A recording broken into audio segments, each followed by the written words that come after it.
إن الحمد لله نحمده ونستعينه ونستغفره ونعوذ بالله من شرور أنفسنا ومن سيئات أعمالنا من يهده الله فلا مضل له ومن يضلله فلا هادي له وأشهد أن لا إله إلا الله وحده لا شريك له وأشهد أن محمدا عبده ورسوله يا أيها الذين آمنوا اتقوا الله حق تقاته ولا تموتن إلا وأنتم مسلمون يا أيها الناس اتقوا ربكم الذي خلقكم من نفس واحدة وخلق منها زوجها وبث منهما رجالا كثيرا ونساء واتقوا الله الذي تساءلون به والأرحام إن الله كان عليكم رقيبا يا أيها الذين آمنوا اتقوا الله وقولوا قولا سديدا يصلح لكم أعمالكم ويغفر لكم ذنوبكم ومن يطع الله ورسوله فقد فاز فوزا عظيما أما بعد فإن أصدق الحديث كتاب الله وخير الهدي هدي محمد صلى الله عليه وسلم وشر الأمور محدثاتها فإن كل محدثة بدعة وكل بدعة ضلالة وكل ضلالة في النار فأعوذ بالله السميع العليم من الشيطان الرجيم بسم الله الرحمن الرحيم قل يا عبادي الذين أسرفوا على أنفسهم لا تقنطوا من رحمة الله إن الله يغفر الذنوب جميعا إنه هو الغفور الرحيم رب اشرح لي صدري ويسر لي أمري واحلل عقدة من لساني يفقهوا قولي رب زدني علما وفهما سبحانك لا علم لنا إلا ما علمتنا إنك أنت العليم الحكيم اللهم صل على محمد وعلى آل محمد كما صليت على إبراهيم وعلى آل إبراهيم إنك حميد مجيد اللهم بارك على محمد وعلى آل محمد كما باركت على إبراهيم وعلى آل إبراهيم إنك حميد مجيد تمام قسم کی حمد و ثنا، تعریفات، بلندی، برتری، کبریائی، عظمت اللہ رب العزت وحدہ لا شریک کے لیے ہے جو تمام جہانوں کا خالق و مالک اور اکیلا عبادت کے مستحق ہے۔ اس کے بعد ہزاروں، لاکھوں، کروڑوں، انگنت بے شمار درود و سلام محمد رسول اللہ صلی اللہ علیہ وآلہ وسلم کی ذات اقدس پر کہ جنہیں اللہ رب العزت نے ہادی اور رہبر اور رحمت بنا مبعوث فرمایا۔ آج خطبہ جمعہ کے موضوع سے جو آیت کریمہ آپ کے سامنے تلاوت کی گئی ہے وہ آیت کریمہ اہل ایمان کے لیے اور خاص کر گناہوں میں دبے ہوئے پھنسے ہوئے مسلمانوں کے لیے ایک بہت بڑی نعمت ہے۔ یوں تو اللہ رب العزت کی نعمتیں بے شمار ہیں، ہم اگر ایک ایک نعمت کو دیکھنا شروع کریں تو نہ تو اس نعمت کا کوئی نعم البدل ہے اور نہ ہی ہم اس کا شکر بجا لا سکتے ہیں۔ ہمارے پاس جو نعمتیں ہیں میں اس وقت بات کر سکتا ہوں، آپ میری بات سن سکتے ہیں، آپ میں سے سب مجھے دیکھ سک رہے ہیں، میں چل کر یہاں آیا ہوں، میں لوگوں سے ہاتھ ملا سکتا ہوں، میں چیز اپنے ہاتھ سے تھام سکتا ہوں، اٹھا سکتا ہوں، مجھے ذائقہ محسوس ہوتا ہے، میں سون سکتا ہوں۔ یہ ساری کی ساری نعمتیں یہ اللہ رب العزت کی نعمتیں ہیں۔ اگر ان میں سے کوئی ایک نعمت بھی رب کائنات ہم سے چھین لے تو ساری دنیا کی دولت لگا کر بھی اس جیسی نعمت حاصل نہیں کی جا سکتی۔ اگر کبھی ان نعمتوں کو دیکھنا ہو، جاننا ہو تو قریبی کسی ہاسپٹل میں چلے جائیں، کسی ایسے ہسپتال میں چلے جائیں جہاں آنکھوں کے علاج ہوتے ہیں، کسی ایسے اسپتال میں چلے جائیں جہاں گونگوں بہروں کے علاج کا کام ہوتا ہے، کسی ایسے ہسپتال میں چلے جائیں جہاں دل کے مریض آتے ہیں، جہاں سانس کے مسائل کو لوگ لے کر آتے ہیں، تو پھر انسان کو اندازہ ہوتا ہے کہ یہ ایک ایک سانس جو ہم فری میں لے رہے ہیں، جس کی کوئی قیمت نہیں سمجھتے، اگر جب یہ سانس صحیح معنی میں نہ آئے اور ڈاکٹر یہ سانس آپ کو وینٹیلیٹر کے ذریعے دیتے ہیں تو یہ ہزاروں روپے کا ایک سانس پڑ جاتا ہے۔ پھر ایک ایک دن سانس لینے کے لیے جو مشین لگائی جاتی ہے وہ لاکھوں روپے چارج کرتے ہیں، منتیں علیحدہ ہیں، سفارشیں علیحدہ ہیں۔ اللہ رب العزت نے یہ ساری کی ساری نعمتیں ہمیں عطا کی، پھر یہ نعمتیں موجود ہیں، اس پر ظلم یہ ہے کہ ہم ان نعمتوں کا شکر ادا کرنے کے بجائے ان نعمتوں کا استعمال کر کے اللہ رب العزت کی نافرمانی کرتے ہیں۔ اور یہ لازم چیز ہے، یہ جان لیجئے کہ کوئی بھی گناہ اللہ کی نعمت کو استعمال کیے بغیر نہیں ہو سکتا۔ کوئی بھی گناہ، آپ نے جھوٹ بولنا ہے، اللہ کی دی ہوئی نعمت زبان کا استعمال کریں۔ چغلی کرنی ہے، گالی دینی ہے، کسی پر شور شرابہ کرنا ہے، دھمکی دینی ہے، اللہ کی دی ہوئی نعمت استعمال کریں۔ آپ نے گانے سننے ہیں، چغلیاں سننی ہیں، اللہ رب العزت کی نافرمانی والی محفلوں میں شریک ہو کر اپنے کانوں کو مزہ پہنچانا ہے، اللہ کی دی ہوئی نعمت کان استعمال کریں۔ آپ نے بد نظری کرنی ہے، اپنی آنکھوں کو غلط جگہ پر استعمال کرنا ہے، اللہ کی دی ہوئی نعمت نظر کا استعمال ہوگا۔ الغرض آپ گناہ کی طرف چل کر جائیں گے تو اللہ کے دیے ہوئے قدموں سے چل کے جائیں گے۔ آپ گناہوں والی چیزوں کو تھامیں گے، استعمال کریں گے تو اللہ کی دی ہوئی نعمت کو استعمال کریں گے۔ تو کوئی بھی ایسا گناہ نہیں ہے، کوئی بھی ایسا گناہ نہیں ہے کہ جس گناہ کو آپ کریں اور اللہ کی نعمت استعمال کریں۔ اب جس کو نظر نہیں آتا وہ کیا آنکھوں کی بد نظری کرے گا؟ جو بول نہیں سکتا وہ آپ کو کیا گالی دے گا؟ وہ کیا چغلی کرے گا؟ اس کے پاس یہ نعمت نہیں ہے، لہذا اس نعمت کو غلط جگہ استعمال بھی نہیں کر سکتا۔ یہ ساری نعمتوں کا حساب کتاب تو الگ ہے، لیکن اللہ رب العزت کی ایک نعمت اور بہت بڑی نعمت جو آج کا موضوع ہے، وہ نعمت ہے گناہ گاروں کے لیے توبہ کا دروازہ کھلا رکھنا۔ یہ بہت بڑی نعمت ہے۔ ہم اپنی فطری کمزوری، اللہ رب العزت نے ہمیں تخلیق کیا ہے، پیدا کیا ہے اور ایسا بنایا ہے کہ ہمارے اندر ہماری نفس، ہوا، شہوت، لالچ، یہ چیز اللہ رب العزت نے ڈالی ہے۔ اب اس کمزوری کی بنا پر ہم اللہ کی نافرمانی بھی کرتے ہیں، اللہ رب العزت کے ساتھ گناہوں والا معاملہ بھی کرتے ہیں، اللہ کی معاصی بھی کرتے ہیں، گناہوں پر بھی چلتے ہیں۔ ان تمام کمزوریوں کو اللہ رب العزت جانتا ہے، وہ ہمارا خالق ہے، لہذا اللہ رب العزت ہمارے گناہ پر ایسا نہیں ہے کہ ہم سے جو ہے رشتہ توڑ دے، ناتا توڑ دے، بلکہ اللہ رب العزت کو محبوب ہے وہ لوگ جو اپنی فطری کمزوریوں کے باوجود، گناہ کرنے کے باوجود اللہ سے ناتا نہیں توڑتے۔ گناہ کرتے ہیں لیکن انہیں پتہ ہے کہ گناہ کے بعد لوٹ کر کہاں آنا ہے۔ چھوٹا بچہ ہے، شرارت کرتا ہے، شرارت کے بعد ماں مارتی ہے، ماں کی چوٹ کھا کے ماں کے گلے لگتا ہے، اسی ماں نے مارا ہے لیکن اسی ماں کے ساتھ گلے لگتا ہے۔ کبھی کوئی بچہ ماں سے روٹتا نہیں، کوئی تکلیف ہو، کوئی پریشانی ہو، وہ ماں کے ساتھ چپک جاتا ہے۔ یہ ایک مخلوق کا تعلق ہے آپس میں۔ اللہ رب العزت تو ان ماؤں سے زیادہ محبت کرنے والا ہے، رحم کرنے والا ہے۔ اب بندہ گناہ بھی کرے اور اس گناہ کے بعد اپنے رب کے ساتھ تعلق بھی ختم کر دے، یہ بدبختی ہے۔ اللہ رب العزت کو پسند ہے وہ لوگ جو گناہ کرے اور گناہ کے بعد اللہ رب العزت کی طرف رجوع کرے۔ جو آیت کریمہ آپ کے سامنے پڑھی گئی، اس آیت کریمہ میں ایک بہت بڑا پیغام ہے۔ اللہ رب العزت فرماتا ہے قُلْ يَا عِبَادِيَ الَّذِينَ أَسْرَفُوا عَلَىٰ أَنفُسِهِمْ لَا تَقْنَطُوا مِن رَحْمَةِ اللَّهِ، کہ نبی کریم صلی اللہ علیہ وآلہ وسلم فرما دیجئے کن سے؟ میرے بندوں سے۔ یا عبادی الذین، اللہ نے گناہ گاروں کو اپنا کہہ کر کہ میرے بندوں سے فرما دیجئے۔ کون سے بندے؟ الذین اسرفوا علی انفسہم، جنہوں نے اپنی جانوں پر ظلم کیا ہے، حدوں سے تجاوز کیا ہے، اللہ کی نافرمانیاں کی ہیں، سیدھی راہ کو چھوڑ کر بھٹکے ہیں۔ لا تقنطوا من رحمت اللہ، اللہ کی رحمت سے کبھی مایوس نہ ہو، اللہ رب العزت سے کبھی مایوس نہ ہو، چاہے جتنے گناہ ہو جائیں۔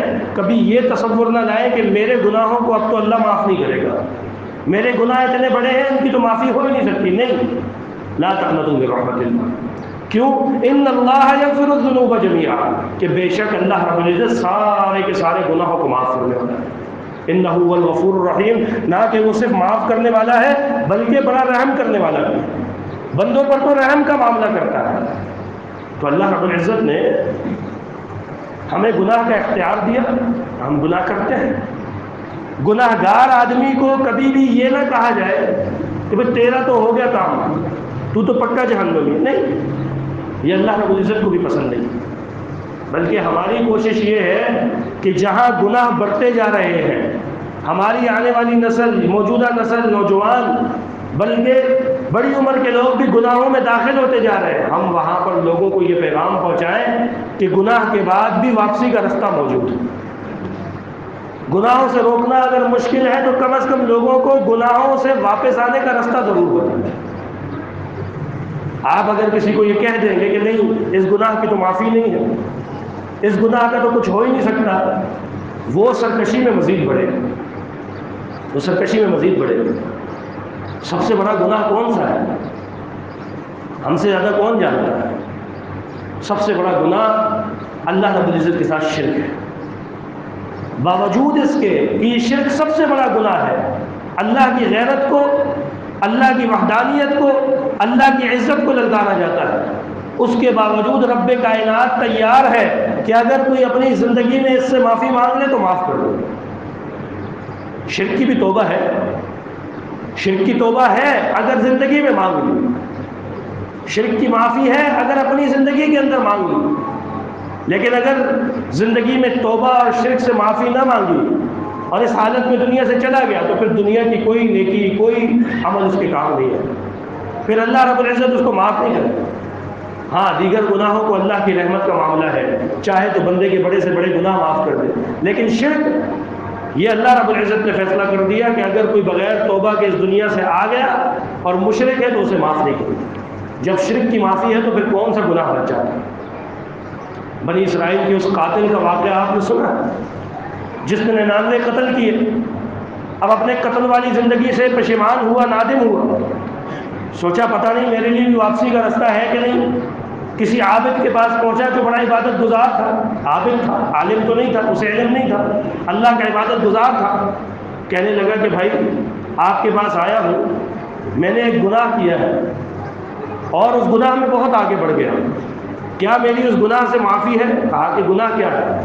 کہا کہ میں نے 99 قتل کیے۔ عابد نے کہا 99 قتل اور اس کے بعد تو آیا ہے توبہ کرنا، تیری بھی معافی ہوگی؟ بڑا عجیب سوچا ہے تو نے، اللہ تجھے تو معاف کرنے والا نہیں ہے۔ اس نے سوچا کہ چلو اب اللہ نے معاف نہیں کرنا تو 100 بھی قتل کر دیتے ہیں، جس نے یہ کہا ہے کہ تیری معافی نہیں ہوگی اسے بھی قتل کر دیا۔ اس طرح قتل بڑھتے گئے۔ پھر کسی نے اسے کہا کہ ایک بستی ہے وہاں پر جاؤ، علم والے لوگ وہاں رہتے ہیں، تمہیں وہ مسئلہ بتائیں، وہاں یقیناً تمہیں ان گناہوں سے معافی کا طریقہ پتہ چل جائے۔ فیصلہ کر کے نکلا، ابھی اپنی بستی سے نکل کر کچھ آگے گیا، رستے میں موت آ گئی۔ اب دونوں طرف کے فرشتے موجود ہیں، جنت کی طرف روح لے جانے والے بھی اور جہنم کی طرف بھی۔ اب ان کی آپس میں لڑائی ہے کہ اس کی روح کو ہم لے کر جائیں گے، دوسرے کہے نہیں ہم لے کے جائیں گے۔ کہا کہ یہ تو گناہ گار ہے، ابھی توبہ کی تو نہیں ہے، توبہ کے لیے چل کے جا رہا ہے، توبہ کر لیتا تو تمہارا کام تھا تم جنت لے جاتے، ابھی توبہ نہیں کی لہٰذا ہم لے کر جائیں گے۔ فیصلہ یہ طے پایا کہ اس کی زمین ناپی جائے گی، اس کا سفر ناپا جائے گا، اگر یہ اس زمین سے جو گناہوں والی زندگی گزاری ہے اس کے قریب ہوا، یعنی سفر شروع ہوا اور قریب ہوا، تو پھر یہ جہنمی ہے، اور اگر جس زمین کی طرف چل کے جا رہا ہے توبہ کے لیے اس بستی کے قریب ہوا تو پھر یہ جنت کا حقدار ہے۔ اور زمین واقعی اس طرف کم تھی جہاں پر گناہوں کی زندگی تھی۔ جب ناپنے کا عمل شروع ہوا اللہ نے زمین کو حکم دیا، زمین سکڑ گئی اور زمین کے فاصلے کم ہو گئے، اللہ رب العزت نے اسے جنتیوں میں شامل کیا۔ اب اتنے گناہ، اتنا بڑا گناہ، قتل جیسا گناہ، لیکن اللہ رب العزت کے ساتھ ارادہ انسان کا اخلاص پر مبنی تھا، گناہوں سے معافی کا طلبگار تھا، اللہ رب العزت نے معاف کر دیا۔ اب اس سے بڑے کیا گناہ؟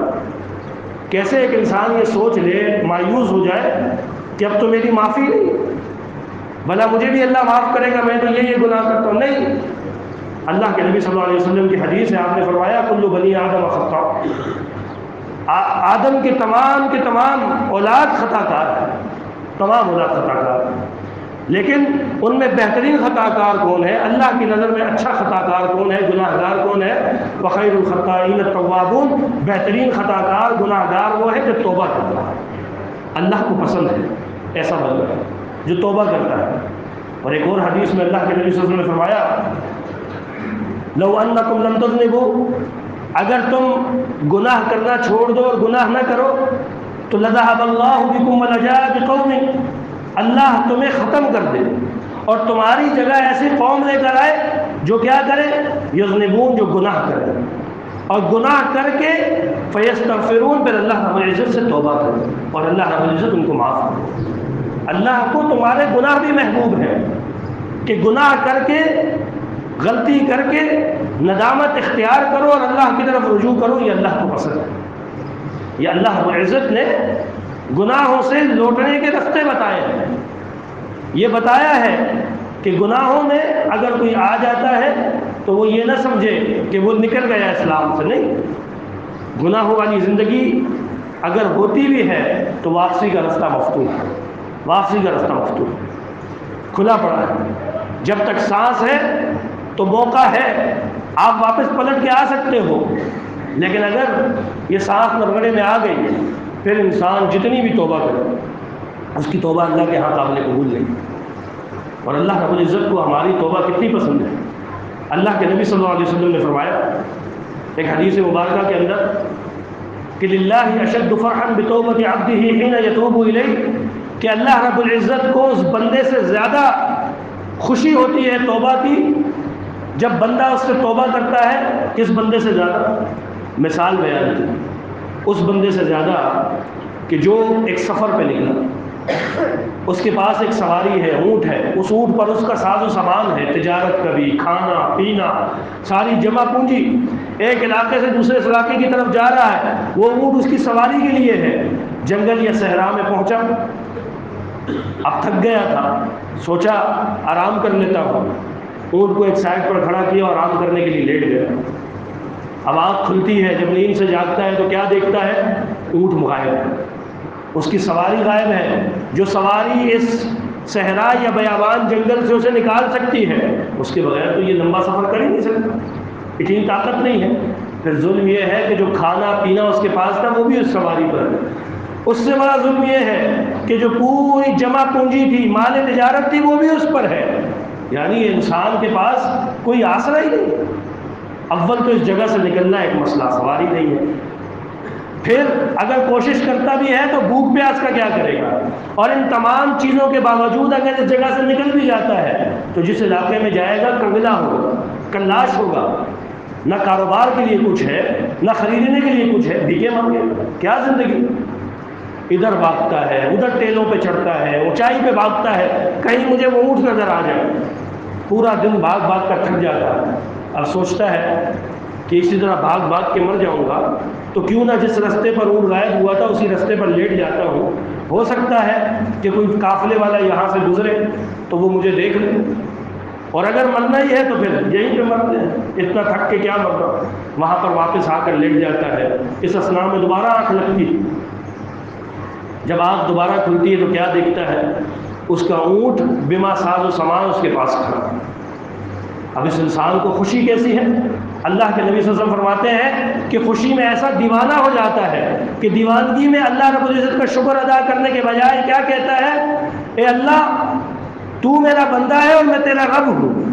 خوشی میں یہ جملہ کہتا تھا، اتنی خوشی، اتنی دیوانگی کہ شکر ادا کرنے میں بجائے یہ کہنے کہ اے اللہ تو میرا رب ہے، میں تیرا بندہ ہوں، تو نے مجھ پہ احسان کیا، نہیں، خوشی اور دیوانگی اس قدر بڑھ گئی کہ یہ کہہ دیتا ہے کہ اللہ تو میرا بندہ اور میں تیرا رب ہوں۔ اللہ کے نبی صلی اللہ علیہ وسلم نے فرمایا کہ جو اس بندے کی خوشی ہے اس سے زیادہ خوش اللہ رب العزت ہوتا ہے جب بندہ، گناہگار بندہ اللہ سے توبہ کرتا ہے، اللہ کی طرف لوٹ کر آتا ہے۔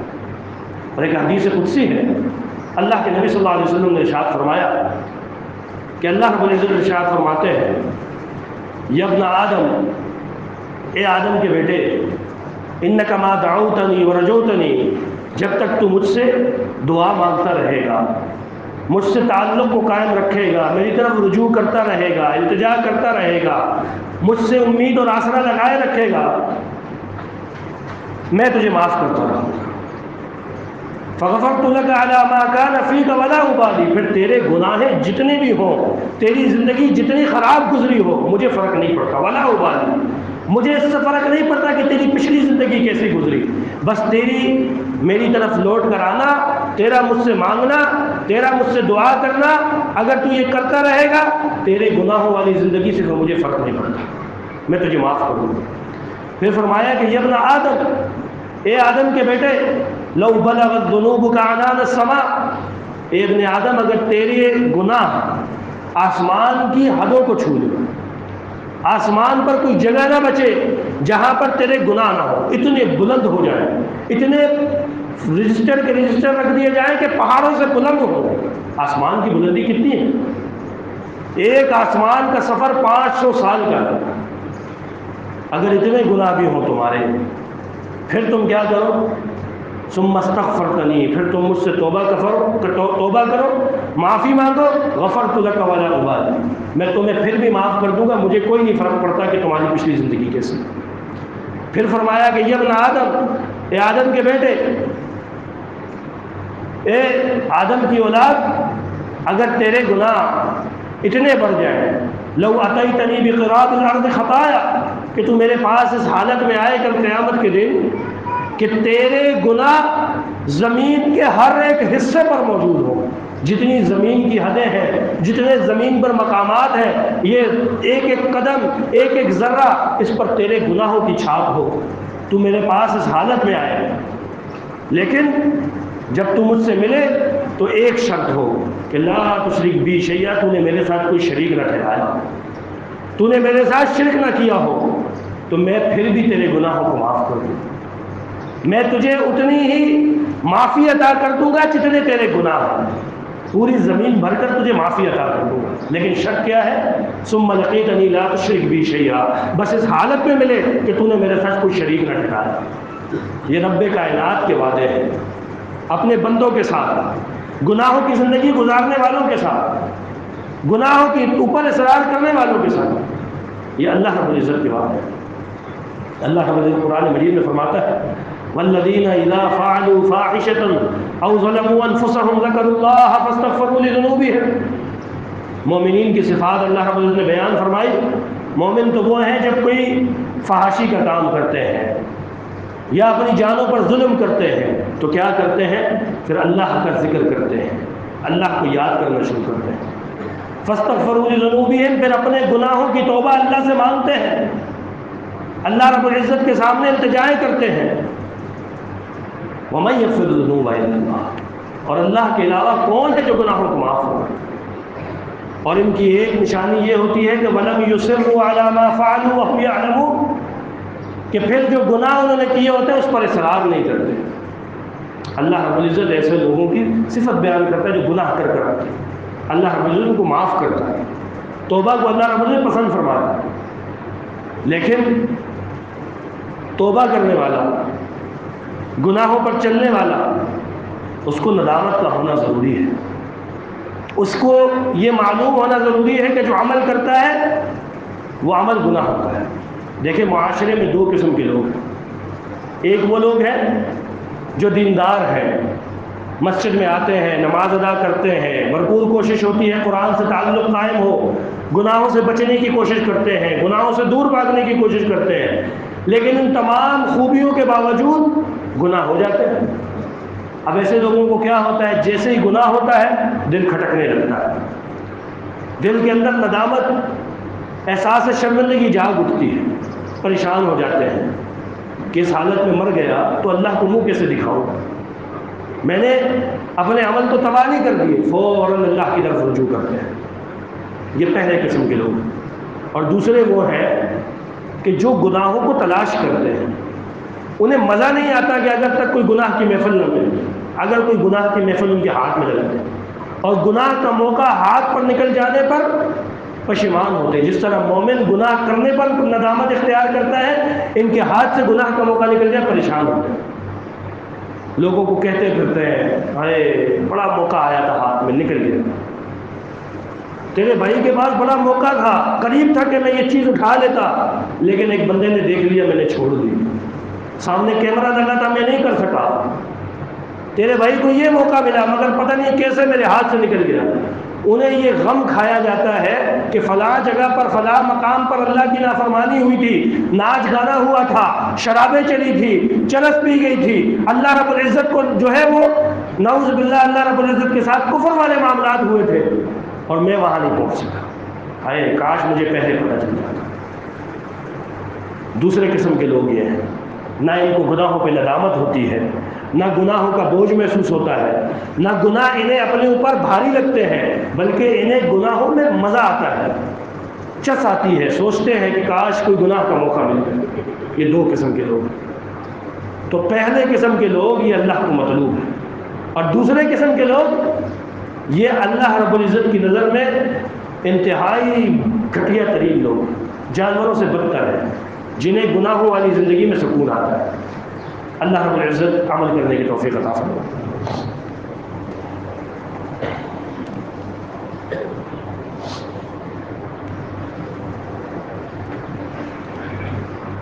الحمد للہ رب العالمین والصلاة والسلام علی اشرف الانبیاء والمرسلین وعلی آلہ وصحبہ اجمعین ومن تبعہم بإحسان الی یوم الدین۔ اب گناہوں سے انسان نے توبہ کرنی ہے تو اس کے لیے ضروری ہے استغفار کریں، اور استغفار ہم نے یہ سمجھ لیا ہے کہ ہاتھ میں ایک بڑے سی تسبیح ہو، اس کے دانے ہوں، ساتھ میں باتیں کر رہے ہیں اور ساتھ میں استغفر اللہ استغفر اللہ استغفر اللہ، ساتھ میں کسی کو دو گالیاں دی پھر استغفر اللہ، تسبیح بھی چل رہی ہے، استغفر اللہ بھی چل رہا ہے، گناہ کی زندگی بھی چل رہی ہے۔ استغفار سے زبان سے استغفر اللہ کہنے کا نام نہیں، استغفار کے اندر 3 شرطوں کا ہونا ضروری ہے۔ اگر یہ 3 چیزیں موجود ہیں تو انسان کا استغفار ہے، اس کی طاقت ہے، اس کا اللہ کے ہاں کوئی قدر ہے، ورنہ استغفار نہیں ہے، صرف زبانی کلامی ڈائلاگ۔ پہلی شرط کہ جو گناہ کیا ہے اس گناہ پر ندامت ہو، یہ پہلی شرط ہے۔ فخر نہ ہو، اترائے نہ، اکڑے نہیں کہ 4 لوگ بیٹھ کر بات کریں کہ میں نے یہ گناہ، تو نے کیا گناہ کیے ہوگے، تجھے اپنے گناہ بتاؤں تو تجھے پتہ چل جائے، تو کیا یہ کرتا ہوگا جو میں کرتا ہوں، تو کیا شراب پیتا ہوگا، 2 پیالے پی کے تجھے چڑھ جاتی ہے، میں تو پوری بوتل۔ اب اس جگہ پر ان کی نظر میں گناہوں کو بیان کرنا، اس پر اترانا، یہ ان کی نظر میں جو ہے وہ فخر ہے۔ بلکہ مومن کی علامت یہ ہے، اللہ کے نبی صلی اللہ علیہ وسلم سے پوچھا گیا، سوال کیا گیا کہ اللہ کے نبی صلی اللہ علیہ وسلم گناہ کیا ہے؟ اللہ کے نبی صلی اللہ علیہ وسلم نے فرمایا کہ وَالْإِثْمُ مَا حَاكَ فِي صَدْرِكَ وَكَرِهْتَ أَن يَطَّلِعَ عَلَيْهِ النَّاسُ۔ گناہ یہ ہے کہ جو تیرے دل میں کھٹکے، کوئی کام کر لے اور پھر تیرا دل بار بار تجھے بولے کہ غلط کیا ہے، اور تو ناپسند کرتا ہو اس بات کو کہ تیرا یہ گناہ لوگوں کے سامنے ہے۔ میں آپ کے سامنے کھڑا ہوں، مولانا دیکھنے میں داڑھی شلوار ٹخنوں سے اوپر، بڑے اچھے دلائل بیان، لیکن میری پیچھے کی زندگی کیا ہے، تنہائی میں کیا کرتا ہوں، کون کون سے گناہ کرتا ہوں۔ میں کبھی بھی پسند نہیں کروں گا کہ آپ میں سے کسی کو ان گناہوں کے بارے میں پتہ چلے، ان گناہوں کو چھپاؤں گا۔ بلکہ اگر کوئی آ کر بیان کرے گا تو اسے شور کروں تم میرے بارے میں ایسے کسی بات کرتے ہو، اور اگر کوئی گناہ کی چیز سامنے آ جائے تو پھر منہ دکھانے کے قابل نہیں۔ اللہ کے رسول نے گناہ کی نشانی بنائی ہے، وَكَرِهْتَ أَن يَطَّلِعَ عَلَيْهِ النَّاسُ۔ ایک تو دل میں کھٹکے گی، مومن کے دل میں ایمان ہوگا، وہ ایمان اس کو بار بار کھٹکھٹائے گا کہ تو نے یہ گناہ کیا ہے، یہ گناہ ہے، یہ غلط کام کیا ہے، اور دوسرا وہ یہ پسند نہیں کرے گا کہ اس کا یہ معاملہ لوگوں کو پتہ چلے۔ وَكَرِهْتَ أَن يَطَّلِعَ عَلَيْهِ، تو ندامت اختیار کرے، شرمندگی اختیار کرے کہ اللہ میں نے یہ سیاہکاری کی ہے، میں نے اپنا منہ کالا کیا ہے، میں نے اپنے اعمال کو گناہوں کی گندگی سے داغدار کیا ہے، اللہ اپنی روح کو گناہوں کی پلیدگی سے پلید کیا ہے۔ یا اللہ میں نادم ہوں، یا اللہ شرمسار ہوں، گناہگار ہوں مگر شرمسار ہوں، میں جانتا ہوں ان گناہوں والی کیفیت میں تیرے سامنے آ گیا تو تجھے منہ نہ دکھا پاؤں، اپنے پیارے محبوب نبی کریم صلی اللہ علیہ وسلم کا سامنا کیسے کروں گا ان گناہوں کے ساتھ، یہ شرمندگی۔ اور دوسری شرط گناہ کے لیے جو ضروری ہے کہ گناہ کی نحوست کی وجہ سے چھوڑا، کسی مجبوری یا کمزوری کی وجہ سے نہ چھوڑا۔ آپ کو پتہ ہے یہ گناہ ہے اور آپ اس گناہ کو اس لیے چھوڑے کہ آپ جانتے ہیں یہ گناہ ہے اور یہ بڑی ملحوظ چیز ہے، اس لیے نہیں کہ موقع نہیں ملا۔ مشہور ہے نا، آج کل شریف ہوئی ہے جس کو موقع نہ ملا، تو یہ موقع نہ ملنا اللہ کی طرف سے یہ بھی بہت بڑی نعمت ہے، بہت بڑی نعمت ہے۔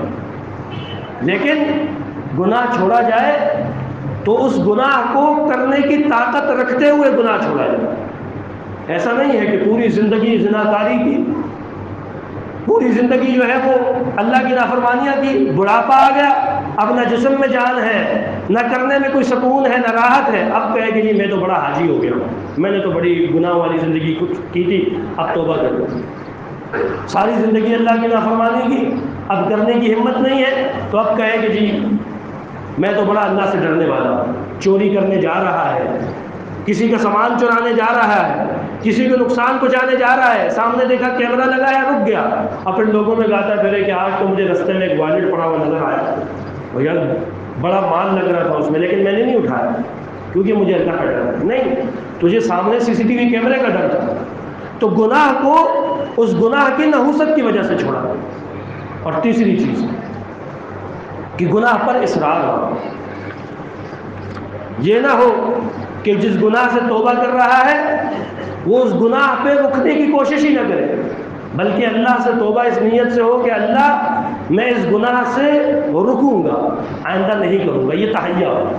ہاں پھر بھی ہو جاتا ہے، پھر توبہ کرو، لیکن نیت یہ نہ ہو جیسے آج کل لوگوں کی زبان میں گناہ کر رہے ہوتے ہیں، یار یہ کیا کر رہے ہو، گناہ ہے، فوراً کہے گا یار اللہ بڑا معاف کرنے والا ہے، تو نے تھوڑی معاف کرنا ہے، جنت تیرے باپ کی تھوڑی، کر دے گا اللہ معاف۔ اس امید اور اس آسرے پر گناہ کر رہے ہوتے ہیں کہ اللہ معاف کرنے والا ہے۔ ایسے ہزاروں لاکھوں کروڑوں لوگ ہیں جو اس آسرے پر گناہ کر رہے ہوتے ہیں اور اس گناہ کے درمیان جان چلی جاتی ہے یا توبہ کرنے سے پہلے چلی جاتی ہے، توبہ کا موقع نہیں ملتا۔ اسی پاکستان کی مثال ہے، رمضان کے مہینے میں کچھ عرصہ پہلے لوگوں نے شراب پی دوپہر کے وقت، کچی شراب سے 40 کے قریب افراد شاہ فیصل کالونی میں انتقال کیا۔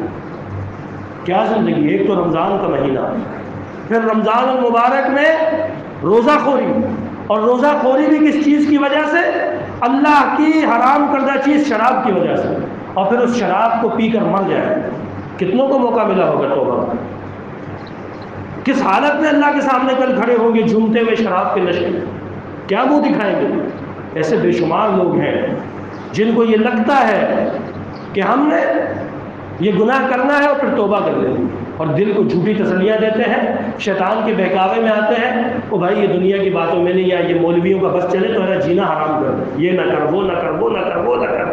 اللہ نے 4 دن کی زندگی دی ہے، تھوڑے عیش تو کر، اللہ معاف کرنے والا ہے، بڑی زندگی پڑی ہے، جب تھوڑا بوڑھا ہو جائے گا مسجد کا کونا پکڑ لینا اور پھر انشاءاللہ اللہ اللہ کرنا، اللہ معاف کر دے۔ نہیں، کس کو کیا پتا ہے کہ اللہ نے کتنی زندگی دی؟ بڑی جوانی میں گناہ کے درمیان جان چلی جائے، کیا کرو گے؟ کچھ نہیں کر سکتے۔ یہ اللہ رب العزت جو گناہ سے توبہ کی توفیق دے، اس میں یہ نیت اور ارادہ ہو کہ یہ گناہ دوبارہ نہیں ہوگا۔ یہ 3 شرطیں ہونا ضروری ہے۔ اب ان شرطوں کے بعد ایک چیز اور ہے کہ اپنے گناہ پر فخر نہ ہو۔ اللہ کے نبی صلی اللہ علیہ وسلم نے فرمایا کہ کل امتی معافی الا المجاہرین، میری امت کے تمام لوگوں کے لیے معافی ہے جو توبہ کرے، یا اگر اللہ رب العزت کے سامنے اس حالت میں آئے کہ انہوں نے شرک نہ کیا ہو، سوائے کن لوگوں کے جو اپنے گناہوں پر اتراتے ہیں اور گناہوں کا چرچا کرتے ہیں۔ مجاہرین اپنے گناہوں کو نشر کرنے والے، پرچار کرنے والے، رات کی گہرائیوں میں، تنہائیوں میں، اندھیروں میں کوئی گناہ کیا، لوگوں کو پتہ ہی نہیں چلا کس نے کیا، صبح یہ ڈنڈورا پیٹتا پھرے کہ تمہارے بھائی نے یہ گل کھلائے، تمہارے بھائی نے یہ تیر مارا ہے، یہ گناہ کرنے والا میں ہوں، لوگوں کو بتاتا پھرے۔ اللہ رب العزت کی غیرت کو للکارا ہے۔ اللہ رب العزت اگر چاہتا تو ایسا نہیں بنا سکتا تھا ہمارا کہ ہم رات کو کوئی گناہ کریں اور صبح پیشانی پہ ساری لسٹ لکھی ہوئی ہے۔ اللہ کے لیے ممکن نہیں تھا، ممکن تھا، اللہ کے لیے بہت آسان تھا۔ میں رات کو اکیلے میں اپنے موبائل پر کوئی غلط چیز دیکھوں اور صبح جمعہ پڑھانے کے لیے آؤں، خطبے میں چڑھوں اور یہاں لوگوں کو لکھا ہوا نظر آ رہا ہے کہ رات مولانا صاحب یہ کام کر کے آئے، کہاں منہ چھپاتا پھر؟ اللہ کے لیے تو مشکل نہیں۔ اللہ نے پردہ ڈالا ہے، یہ اللہ کے ڈالے ہوئے پردے کو ہٹائے اور لوگوں کو بتائے کہ اللہ پردہ ڈالتا تو ڈالے، میں تھوڑی ڈرتا ہوں، میں تو بتاتا ہوں میں نے یہ گناہ کیا۔ اللہ رب العزت ایسے بندے کو معاف نہیں کرتا۔ تو یہ گناہوں کی زندگی ہے، ان گناہوں سے توبہ کی۔ آگے وہ ماہ مبارک آ رہا ہے جو آیا ہی اس مقصد کے لیے اس کو استعمال کریں کہ سارے کے سارے گناہوں کی معافی اس میں ہو۔ کم سے کم پاسنگ مارکس جو رمضان مبارک کے ہیں وہ کیا ہے؟ کہ کم از کم انسان اپنے گناہوں سے معافی مانگے۔ اللہ کے نبی صلی اللہ علیہ وسلم کی بددعا ہے کہ بدبخت ہے وہ شخص، ہلاک ہو جائے وہ شخص جو ماہ رمضان کو پالے اور اپنی بخشش نہ کروا سکے۔ تو رمضان میں دوسرا کوئی آپشن ہی نہیں ہے، جنت کے درجات پانا، اعلیٰ مقام پانا، اعلیٰ علیین میں جانا، اللہ کے نبی صلی اللہ علیہ وسلم کا قرب پانا، اللہ رب العزت کے ہاں اونچے درجات پانا، یہ تو آگے کے مرتبات، جس کو مل گئے اس کو مقام اونچا ملا۔ لیکن کم از کم پاسنگ مارکس کیا ہے کہ اس کے گناہوں کی بخشش ہو جائے۔ جو یہ بھی نہ کر سکا تو اللہ کی نظر میں فیل ہے، اللہ کے نبی صلی اللہ علیہ وسلم کی بددعا کا مستحق۔ تو آگے یہ مہینہ آ رہا ہے، اس سے پہلے توبہ کی تیاری کریں، توبہ کریں، تاکہ اس مہینے کے اندر جب آپ شامل ہوں، داخل ہوں، تو آپ گناہوں سے پاک ہوں۔ یہ گناہوں کا بوجھ ہمارے کندھوں پر ہوتا ہے۔ مثال دیتا ہوں، مثال دے کے بات ختم کرتا ہوں۔ یہ سیڑھیاں ہیں، اوپر 4 منزلوں تک جا رہی ہیں۔ آپ میں سے کسی نوجوان کو کہوں کہ ذرا بھاگ کر سیڑھیاں چڑھ جاؤ، اس کے لیے کوئی مشکل نہیں ہے، اللہ نے صحت دی ہے، بھاگ کر چڑھے گا، واپس آ جائے گا، بولے گا کوئی مسئلہ نہیں۔ میں اسی نوجوان کے سر پر 200 کلو وزن رکھ دوں یا 100 کلو وزن رکھ دوں کندھوں پر، اور اس کو کہوں کہ اب بھاگ کر چڑھو۔ اول تو اگر اس نے وزن اٹھا لیا تو بڑی بات ہے، اور اگر اٹھا لیا پھر اس وزن کے ساتھ وہ 4تھی منزل تک چڑھ جائے، یہ ناممکن ہے۔ ہانپے گا، کانپے گا، تھکے گا، سامان پھینک دے گا، بیٹھ جائے گا۔ یہ گناہوں کا بوجھ اسی طرح ہے۔ ہم نیک اعمال کے درجات چڑھنا چاہتے ہیں، لیکن ہمارے کندھوں پر گناہوں کے اتنے بوجھ ہیں کہ ہم چڑھنا بھی چاہتے ہیں، ہانپتے ہیں، کانپتے ہیں، نہیں چڑھ پاتے۔ اس کے لیے ضروری ہے کہ اپنے کندھوں سے ان گناہوں کو ختم کریں۔ رمضان میں درجات پر چڑھنا ہے تو پہلے گناہ ختم کریں۔ اللہ کے نبی صلی اللہ علیہ وسلم نے فرمایا، جب بندہ نماز میں ہوتا ہے، رکوع میں جا رہا ہوتا ہے یا سجدے میں جا رہا ہوتا ہے، فرشتے اس کے گناہوں کے تھیلوں کو اس کے کندھے پر لاد دیتے ہیں۔ جب وہ رکوع کرتا ہے، اس تھیلے کا منہ کھلا ہوتا ہے، اس کے گناہ گرنا شروع ہو جاتے ہیں۔ وہ سجدہ کرتا ہے، گناہ گرنا شروع ہو جاتے ہیں۔ جتنا لمبا سجدہ، جتنا لمبا رکوع ہوتا ہے، اتنے گناہ گرتے جاتے ہیں، یہاں تک کہ اس کے لمبے سجدے اور رکوع اس کے گناہوں کو اس کے اوپر سے ختم کر دیتے ہیں۔ تو اگر یہ ہو معاملہ، ہمارے سجدے رکوع لمبے ہوں، ہماری عبادتیں ریاضتیں ہوں، ہم اللہ سے معافی طلب کریں، تو گناہوں کا بوجھ ہٹتے ہی آپ کے لیے نیکی کرنا بڑا آسان ہو جائے گا۔ کیا ہوتا ہے، مسجد میں اعلان ہو کہ جی آپ کی مسجد ہے، اس مسجد میں آپ موجود ہیں، ماشاءاللہ آپ دیکھ بھی رہے ہیں، سالہ سال کتنا عرصہ ہوا اس مسجد کو بنے، چند عرصہ ہوا، لیکن ایک بلند بالا مسجد بن گئی، جگہ کم ہے، لوگ باہر ہوتے ہیں، چھت پر ہوتے ہیں، اتنی بڑھ گئی ہے۔ ہم نظروں سے دیکھ رہے ہیں، اللہ کا گھر پروان چڑھ رہا ہے، اللہ کا گھر دن بدن رونق پکڑ رہا ہے، اور کوئی آپ کو کہے کہ جی اس مسجد میں خرچہ کرنا ہے، اس مسجد میں فلاں فلاں چیز کی ضرورت ہے، اور ضرورت ہے، ابھی مسجد کا کام باقی ہے، باہر کا رنگ روغن ہے، اندر کے کام ہے، ضرورت ہے۔ آپ کو کوئی کہے کہ جی مسجد میں اللہ کی راہ میں دینا ہے، تو خطبے کے درمیان ذہن میں آتا ہے کہ یار آج کس مسجد میں حصہ ڈالوں گا، لیکن جیب تک ہاتھ نہیں جاتا، یا جمعے کے خطبے کے بعد انسان کا دل بدل جاتا ہے۔ وجہ یہ ہے کہ یہ گناہوں کے بوجھ انسان کو نیکی کی طرف بڑھنے نہیں دیتے، یہ کم ہوں گے اللہ دل بڑھا دے گا، انسان خرچ کرے گا۔ مجھ سے کبھی کوئی کہتا ہے نا کسی مسجد میں جا کر کہ اس مسجد، جس مسجد میں آپ جمعہ پڑھا رہے ہیں، اس مسجد کے لیے آپ اعلان کریں، مجھے بڑی حیرت ہوتی ہے کہ اس مسجد کے اندر پنکھے موجود ہیں، لائٹیں موجود ہیں، یو پی ایس موجود ہے، باہر پینے کا ٹھنڈا پانی موجود ہے، وضو خانوں میں پانی آ رہا ہے، واش روم موجود ہے، ہر چیز موجود ہے، بہترین چمکتے ہوئے ماربل دیواریں، سب چیزیں کن کے لیے؟ نمازیوں کے لیے۔ کوئی اپنے گھر کو نہیں لگا رہا۔ اس مسجد میں کام کرنے والے کتنے لوگ ہوں گے جن کے گھروں میں ماربل لگا ہو؟ انتظامیہ کتنے ایسے ہوں گے جن کے گھروں میں یہ سارے پنکھے چلانے کی ہمت ہوگی؟ یہ سب آپ کے لیے ہے۔ جب آپ آتے ہیں دیکھتے ہیں کہ وضو خانے کے نلکے میں پانی نہیں آ رہا، شکایت کرتے ہیں جی پانی نہیں آ رہا۔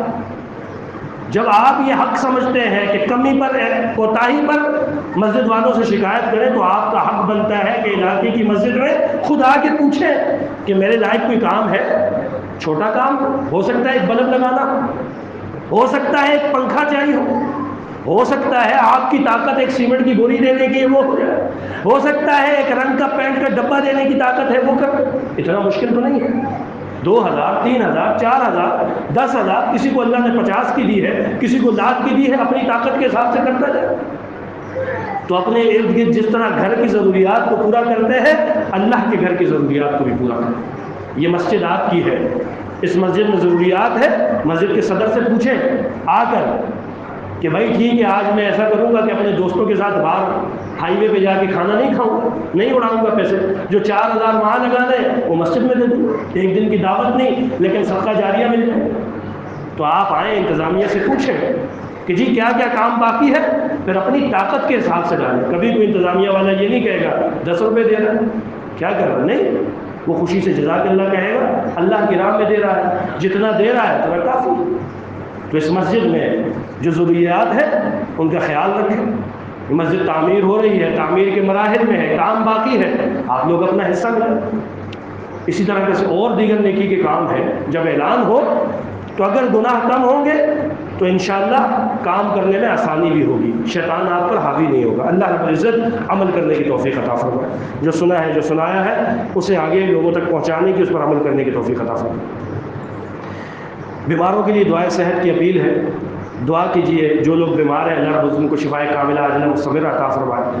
ہمارے ایک ساتھی عمران بھائی ہیں، ان کے ایک بھائی فیصل بھائی امریکہ میں ہوتے ہیں، ان کے دماغ کا حساس آپریشن ہوا ہے، دماغ میں پانی بھر گیا تھا، تو اب بڑی کریٹیکل صورتحال میں ہے۔ 15 دن ڈاکٹروں نے کہا ہے کہ اگر اس میں یہ صحیح ہو سکے تو ٹھیک ہے، ورنہ ان کی جان کو خطرہ ہے۔ ان کے لیے خصوصی دعا کریں کہ اللہ رب العزت ان کو شفائے کاملہ عاجلہ مستمرہ عطا فرمائے۔ اس طرح جتنے بھی لوگ بیمار ہیں یا کسی قسم کی پریشانی میں ہے، اللہ رب العزت سے دعا ہے اللہ رب العزت ان کی پریشانی بھی دور فرمائے، ان کو شفائے کاملہ عاجلہ مستمرہ عطا فرمائے۔ جو کاروبار یا روزگار کے معاملے میں تنگدست ہیں، پریشان ہیں، اللہ ان کے کاروبار میں رزق میں برکت عطا فرمائے، ان کے کاروبار میں فراوانی عطا فرمائے، ان کی صحتوں کو بحال کر دے۔